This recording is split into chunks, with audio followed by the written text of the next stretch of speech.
Okay, let's unpack this. Have you ever felt that sort of heavy weight of being completely alone? And I don't just mean, nobody physically nearby. I mean that deeper feeling like nobody truly gets you, like you're unseen or misunderstood, maybe profoundly disconnected, even if you're like in a crowd. hmm It's a feeling that really cuts deep, doesn't it? That kind of universal sense of isolation. It's that internal landscape of loneliness, absolutely, that feeling you're navigating something huge all on your own, kind of separate from what's even happening around you. Exactly. And today, we're doing a deep dive. We're looking closely at a specific source, a piece of content that really zeroes in on this exact feeling. But it looks at it through a particular biblical lens. What does this perspective offer when you're grappling with that profound sense of being alone? Yeah, this source specifically digs into the theme of Yahweh's presence, his comfort, right there in the loneliness. It uses key biblical text stories to really build its case. Right, so our mission here for this deep dive is to really pull out the most important nuggets, the core insights this source is presenting. What are its main arguments? What specific examples does it lean on? And at the heart of it all, the central promise this source focuses on is pretty powerful. Yahweh sees you. He hears you. He is near. That idea of divine nearness, yeah, that's absolutely central to how this source understands finding comfort when you feel most alone. So where does the source even begin?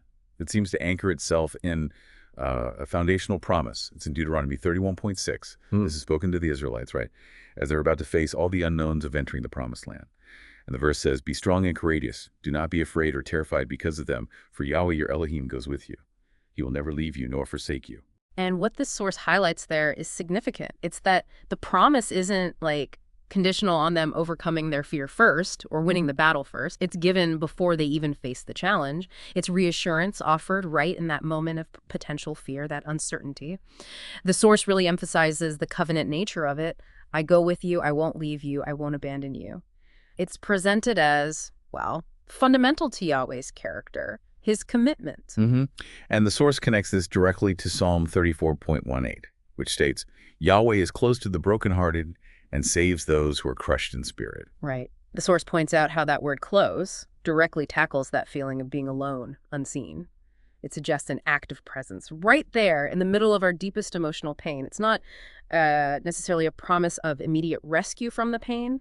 But presence within it. Exactly, presence within it. Okay, and here's where the source offers something really, I think, countercultural. I found this fascinating. Our culture often tells you, run from loneliness, fix it, escape it.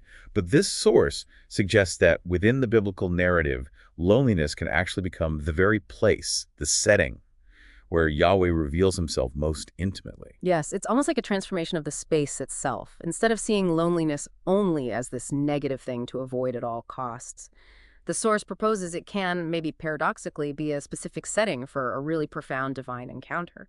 And it uses some powerful biblical examples to show this, to show how Yahweh steps into loneliness. Think about Hagar, right? Cast out into the wilderness, desolate, feeling totally forgotten, alone. Yeah, and the source really draws attention to the fact that Yahweh didn't just, beam her out of the wilderness immediately. Instead, he met her right there in her isolation, in her distress.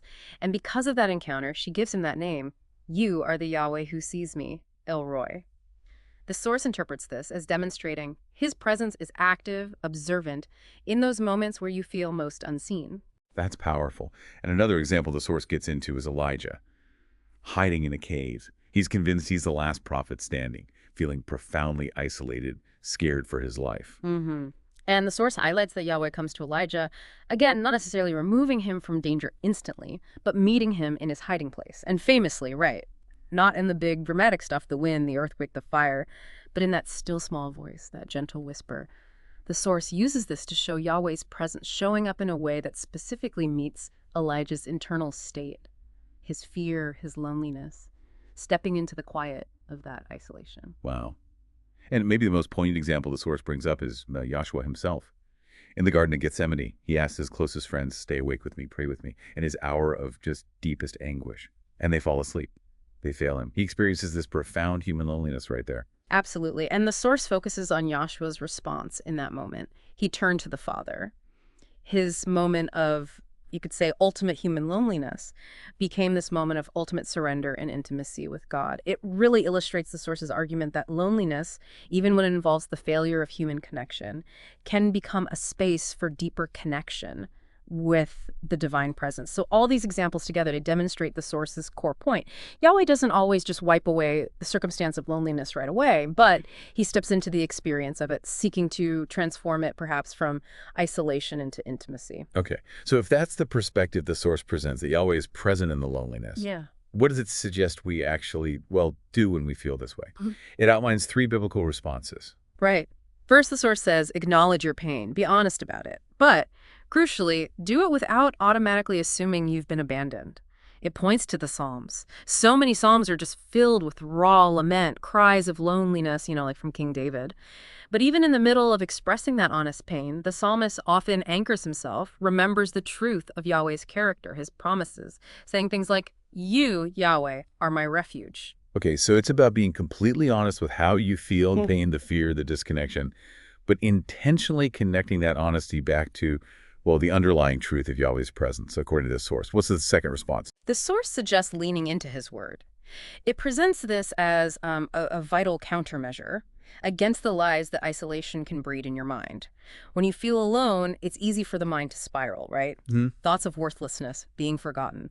The source argues that engaging with Scripture reminds you of truth, that from Yahweh's perspective, you are known, loved, chosen, never forsaken. It even suggests sometimes just reading the Psalms out loud can, help your soul remember and believe those truths again. That makes sense. Yeah. Reorienting your internal narrative with external truth.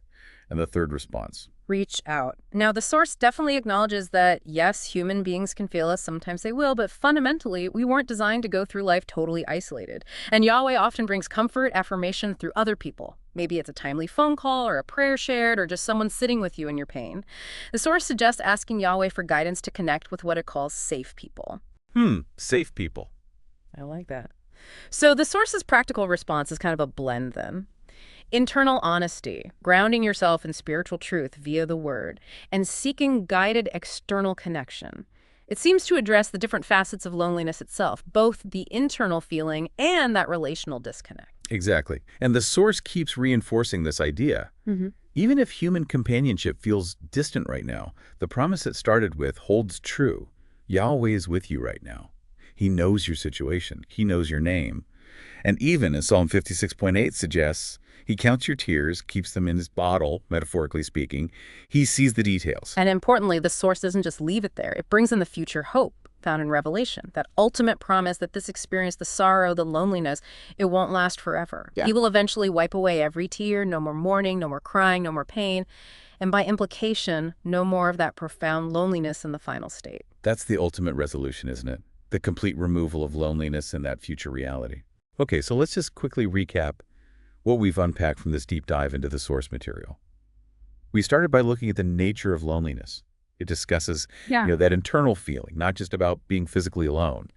We explored those central reassurances it highlights from Deuteronomy 31.6 and Psalm 34.1 in, anchoring the idea of Yahweh's presence. Yeah, that never leave you and close to the brokenhearted. Right. Then we delved into the biblical examples. It uses Hagar, Elijah, Joshua, and Gethsemane, which demonstrate the source's argument that Yahweh steps into loneliness, aiming to transform it from isolation into intimacy, rather than always just removing the circumstance immediately. Showing up in the experience itself. Exactly. Yeah. We also covered the 3 biblical responses the source suggests for navigating loneliness: acknowledging your pain while holding on to truth, leaning into his word, and reaching out for human connection, guided by prayer. That blend of internal work and guided outreach. And finally, we touched on that future hope, the promise from Revelation of loneliness being completely eradicated eventually. So this perspective really offers a specific framework, doesn't it? A way to view and maybe engage with your own experiences of loneliness, positing that Yahweh's active presence within it is the key transformative element. Which leaves us with a final thought to maybe just mull over, based purely on what this source has presented here today. If Yahweh is described as actively stepping into loneliness, seeking to transform it from isolation into intimacy, how does the deliberate act of acknowledging that specific presence, like the examples showed and like the responses suggest, how does that actually change the current lived experience of loneliness for you right now, even before that final promise of its end is ultimately fulfilled?